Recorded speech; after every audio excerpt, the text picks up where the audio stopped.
my whole point is, what is the point of having a lefty government? You know, people get on me because I wouldn't vote for Hillary Clinton. And I made the case that things are worse than people think. And if we keep doing this, it'll just keep getting worse. And then when the Trump takes over, he'll be even worse Trump. But it happened faster than I thought.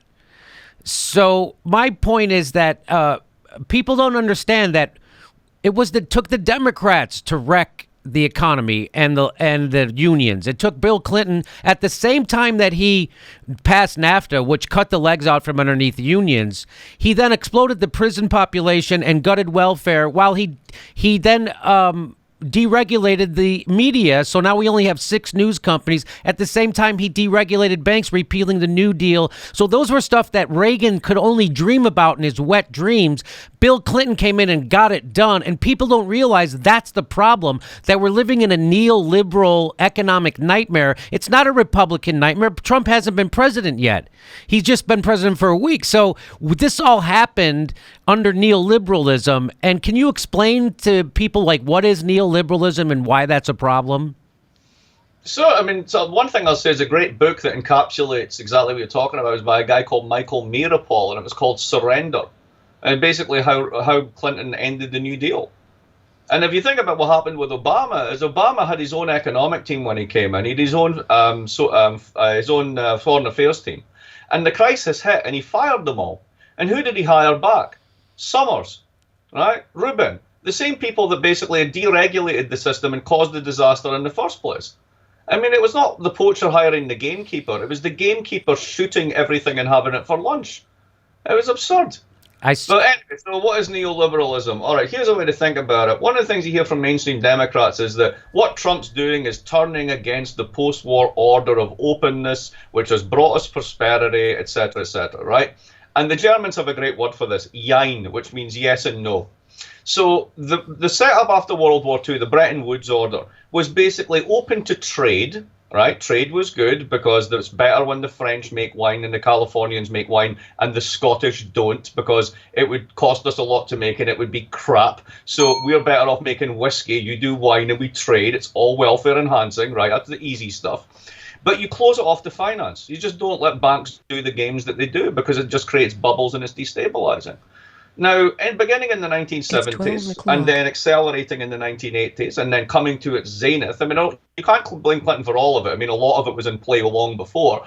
I mean, particularly the Reagan administration getting rid of Regulation Q in 1980, abolishing the ceilings on interest rates and deposit accounts. A lot of that happened then. Clinton just finished the house that Ronnie built, is the way that I put it. That you move into a world in which finance is free to do whatever it wants. Now, if you're in that world and you can invest in places that have a higher rate of return in the United States, why wouldn't you? And if you do that, then you're simply not investing back here in your own economy. So you develop a notion of sort of the global economy. We're all in the global economy. We all need to be competitive. Well, what does that actually mean? I mean, you honestly saying that people in Milwaukee have to have the equivalent of Chinese wages? Because the only way they're going to compete if they're not going to do that is if you invest heavily in capital and training so that they can make better stuff. But we didn't do that. We just took a tax cut instead and said, you're on your own. So neoliberalism is about openness. It's about trade, but it's also about letting finance do whatever it wants. It's also about essentially getting rid of unions and treating labor as just another commodity in the market, so that you need to basically reduce your supply price. In other words, accept a lower wage to be competitive. If you want to see this in action, look at Greece, look at Italy, look at Spain. So Italians are constantly told they need to reform their labour market and become more competitive. Here's a way to think about this. The north of Italy has 1/3 of the poverty rate of the United States. The south of Italy has the same poverty rate as the United States. Italy spends about 7% of GDP on healthcare. We spend nearly 17%. Italians live longer than us. Who the hell needs to reform? So neoliberalism is a perversion of the system that was set up between 1940 and ran until the 1980s, that basically allowed capital to run rampant, squeeze labour as much as it wanted, create as many financial bubbles as it thought necessary to enrich itself, and has now created a world which is very angry, very unfair, and is screaming out for decent political solutions. So I appreciate that explanation of it. That was great. One way I've also tried to explain it was that say that, it's funny when Trump and all the other politicians say China's stealing our jobs. Well, in fact, it's the exact opposite. What neoliberalism does is it takes good jobs in America, turns them into shitty jobs, and then we ship them overseas to poorer people in more desperate situations. Is that correct?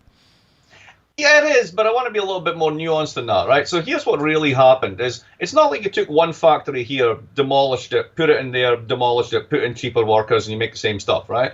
What happened was the way that business people talk about this is they talk about their supply chain.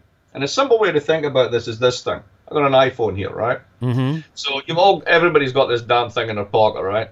Now, on the back, it basically says something, although it doesn't have it on the back of this one, but it usually says something like designed in California, assembled in China. But the parts from this thing come from all over the world. And this is an extraordinary high-tech product. So what we've done, and this is the positive side of this, is lots of countries that were previously extremely poor, globally, have actually become very rich, and well, much richer, not nearly as rich as us, but much richer over the past 25 years. Now, I would think that good lefties everywhere would like global development. They don't want the whole world to be poor just so we can be rich. But there's an economist out there called Branko Milanovic, and he's produced this wonderful graph called the elephant graph. You can Google it. And what it is basically where you are in the global income distribution, from the poorest to the richest, versus how much growth in income you've had over the past 25 years. And what you find is the very poor, all the way up to China, have done extraordinarily well. Not because you're simply transferring jobs, but because you're actually creating wealth in those economies, and those economies buy stuff from us as well. Volkswagen's biggest market is not the United States, it's China, right? So there is a global plus to this. But here's where it sucks. Beginning at the 67th percentile of that distribution and going to the 87th percentile, that is the skilled working classes and middle classes of the developed world. Their incomes have fallen. They have been hurt in real terms. And then why is it an elephant? Because it goes up like that, and that's your 1%. So the poorest of the globe and the richest of the developed have made out like bandits. It's not necessarily at the expense of everybody in the middle, but it kind of is. And that's why people have a right to be pissed about this. So, in 2010, Foxconn plants in China forced workers to sign a pledge to not commit suicide due to workplace stress. Are the people at the top of our economy sociopaths, or is the system sociopathic? Well, like in fairness here, when Apple subcontracted to those guys and they found out about this stuff, they kind of freaked out. Now, you could say it's self-interested because they don't want their nice, cool products to be associated with bad practices. But also because when you're investing billions and billions of dollars in high-tech stuff, you don't want stressed-out suicide cases assembling your stuff. Right? That actually becomes counterproductive. So what did Foxconn do? The reality is even worse. They basically replaced, I think, 60,000 of their workers already with robots, and they're basically going to do the whole lot. So in response to a human rights violation, change everybody with robots. Here's your problem. Robots don't buy things. While it's individually rational for any one firm to do this, if they all do, it's collectively disastrous. And this, to the credit of the Trump folk, is something that they get that the Democrats don't even want to acknowledge, which is they've created a system, this neoliberal system, whereby you always hit this problem. And it's happened historically, and we're in this moment just now. It's individually rational for any firm to rip the other guy's face off for a profit. But what happens if we all end up faceless? Everybody loses. That's the race to the bottom. So imagine if you're sitting in one of the heartland states. You've seen your local economy implode over the past 20 years.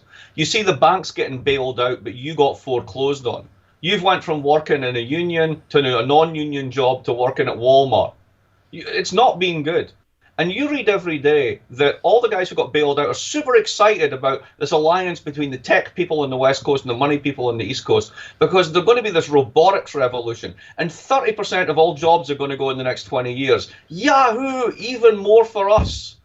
Well, what about everyone that you're about to do that to? What do you expect them to do? And the only person, or the only group that seems sensitized to this is basically the Trump coalition. They're the ones who are basically, we're going to bring these jobs back. Now, the bad news is they're not. We can talk about why, but you can't. And that's where Bernie's also full of it, right? He should not be saying that. You're not bringing back manufacturing for reasons we can go into. But nonetheless, that's the politics. They got it. They understood that that was there. And those were real angers and real frustrations, and they capitalized upon them. Again, where were our glorious leaders? Everything's fine. We're doing awesome. It's great. Yeah, great. Zero. Fail.